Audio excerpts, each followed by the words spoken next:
اعوذ باللہ من الشیطان الرجیم بسم اللہ الرحمن الرحیم۔ اللہ تعالیٰ سورہ نور کی آیت نمبر 24 تا 26 میں فرماتا ہے، یقیناً وہ لوگ جو پاک دامن بے خبر مومن عورتوں پر بہتان باندھتے ہیں دنیا میں بھی لعنت کیے گئے اور آخرت میں بھی، اور ان کے لیے بہت بڑا عذاب ہے۔ وہ دن یاد کرو جب ان کی زبانیں اور ان کے ہاتھ اور ان کے پاؤں ان کے خلاف ان باتوں کی گواہی دیں گے جو وہ کیا کرتے تھے۔ اس دن اللہ انہیں ان کی پوری پوری جزا دے گا جس کے وہ سزاوار ہیں، اور وہ جان لیں گے کہ یقیناً اللہ ہی ہے جو ظاہر حق ہے۔ اللہم صلی علی محمد وعلی آل محمد کما صلیت علی ابراہیم وعلی آل ابراہیم انک حمید مجید۔ اللہم بارک علی محمد وعلی آل محمد کما بارکت علی ابراہیم وعلی آل ابراہیم انک حمید مجید۔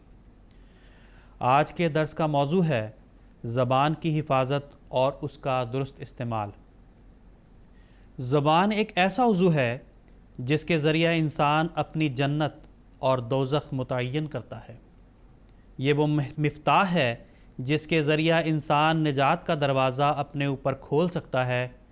یہی وہ آلہ ہے جس کے ذریعہ اپنے دل کی حالت اور اس کے خیالات و جذبات کا اظہار کرتا ہے، اور زبان ہی ہے جس کی درست سم ذرا سی حرکت کئی بگڑے کام سنوار دیتی ہے، اور غلط رخ پر ذرا سی لغزش کئی سونے کاموں میں بگاڑ پیدا کر دیتی ہے۔ اللہ تعالیٰ نے قرآن کریم کی مذکورہ بالا آیت میں زبان کو ہاتھ اور پاؤں پر فوقیت دیتے ہوئے فرمایا ہے کہ اس دن جب کہ ان کی زبانیں اور ان کے ہاتھ اور ان کے پاؤں بھی ان کے اعمال کے متعلق جو وہ کیا کرتے تھے ان کے خلاف گواہی دیں گے۔ حضور صلی اللہ علیہ وسلم نے ایک مسلمان کی تعریف میں فرمایا، المسلم من سلم المسلمون من لسانہ و یدہ۔ صحیح بخاری کہ حقیقی مسلمان وہ ہے جس کی زبان اور ہاتھ سے مسلمان محفوظ ہوں۔ اس میں بھی زبان کی ہاتھ پر فوقیت بیان ہوئی ہے۔ رمضان کے تقدس کے تعلق سے حضور صلی اللہ علیہ وسلم نے ہمیں نہایت ہی اہم نصیحت فرمائی ہے۔ ابو ہریرہ رضی اللہ تعالیٰ عنہ بیان کرتے ہیں کہ حضرت صلی اللہ علیہ وسلم نے فرمایا، اللہ تعالیٰ فرماتا ہے روزہ ڈھال ہے، پس تم میں سے جب کسی کا روزہ ہو تو نہ وہ بیہودہ باتیں کرے اور نہ شور و شر کرے۔ اگر اس سے کوئی گالی گلوچ ہو یا لڑے جھگڑے تو وہ جواب میں کہے کہ میں نے روزہ رکھا ہوا ہے۔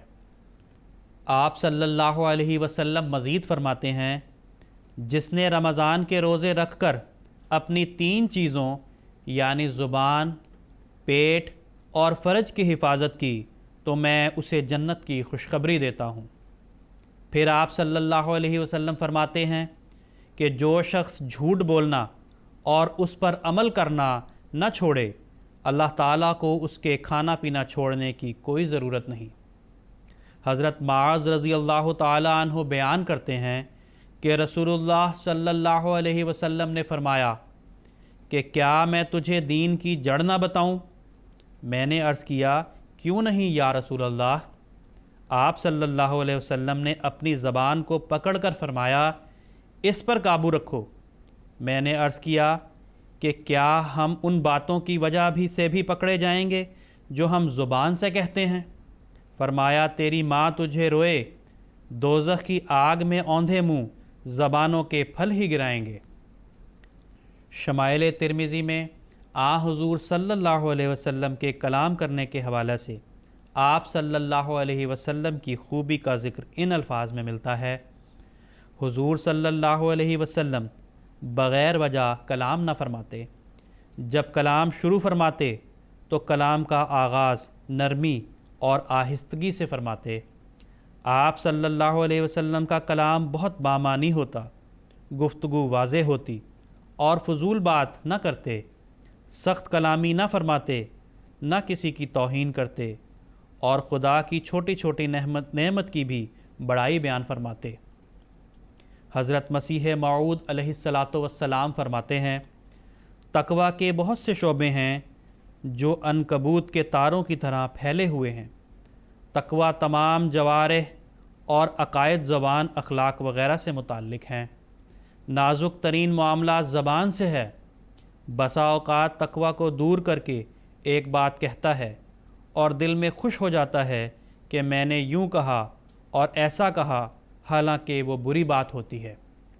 زبان سے ہی انسان تقویٰ سے دور چلا جاتا ہے، زبان سے تکبر کر لیتا ہے اور زبان سے ہی فرعونی صفات آ جاتی ہیں، اور اسی زبان کی وجہ سے پوشیدہ اعمال کو ریاکاری سے بدل لیتا ہے، اور زبان کا زیاں بہت جلد پیدا ہوتا ہے۔ حدیث شریف میں آیا ہے کہ جو شخص ناف کے نیچے کے عضو اور زبان کو شر سے بچاتا ہے، اس کی بہشت کا ذمہ دار میں ہوں۔ حرام خوری اس قدر نقصان نہیں پہنچاتی جیسے قول زور۔ میرا مطلب یہ ہے کہ ایک شخص جو اضطراراً سور کھائے تو یہ امر دیگر ہے، لیکن اگر وہ اپنی زبان سے خنزیر کا فتویٰ دے دے تو وہ اسلام سے دور نکل جاتا ہے۔ اللہ تعالیٰ کے حرام کو حلال ٹھہراتا ہے۔ غرض اس سے معلوم ہوا کہ زبان کا زیاں خطرناک ہے، اس لیے متقی اپنی زبان کو بہت ہی قابو میں رکھتا ہے۔ اس کے منہ سے کوئی ایسی بات نہیں نکلتی جو تقویٰ کے خلاف ہو۔ پس تم اپنی زبان پر حکومت کرو، نہ یہ کہ زبانیں تم پر حکومت کریں، اور اناپ شناپ بولتے رہو۔ ہر ایک بات کہنے سے پہلے سوچ لو کہ اس کا نتیجہ کیا ہوگا۔ اللہ تعالیٰ کی اجازت اس کے کہنے میں کہاں تک ہے؟ جب تک یہ نہ سوچ لو مت بولو۔ ایسے بولنے سے جو شرارت کا باعث اور فساد کا موجب ہو، نہ بولنا بہتر ہے۔ لیکن یہ بھی مومن کی شان سے بعید ہے کہ امر حق کے اظہار میں رکے۔ اس وقت کسی ملامت کرنے والے کی ملامت اور خوف زبان کو نہ روکے۔ ملفوظات جلد 1 صفحہ 281۔ ہمارے پیارے امام حضرت خلیفۃ المسیح الخامس ایدہ اللہ تعالی بنصرہ العزیز فرماتے ہیں، ایک احمدی کی زبان ہمیشہ پاک اور صاف ہونی چاہیے۔ ہر احمدی خادم کو، طفل کو یاد رکھنا چاہیے کہ اس نے پاک زبان کا استعمال کرنا ہے۔ کبھی کسی سے اختلاف کی صورت میں، کسی اونچ نیچ کی صورت میں، کبھی غلط بات منہ پر نہیں لانی۔ کسی قسم کی گالی اور غلیظ بات اس کے منہ سے نہیں نکلنی چاہیے۔ خطبات مسرور جلد 5 حصہ 2 صفحہ 110۔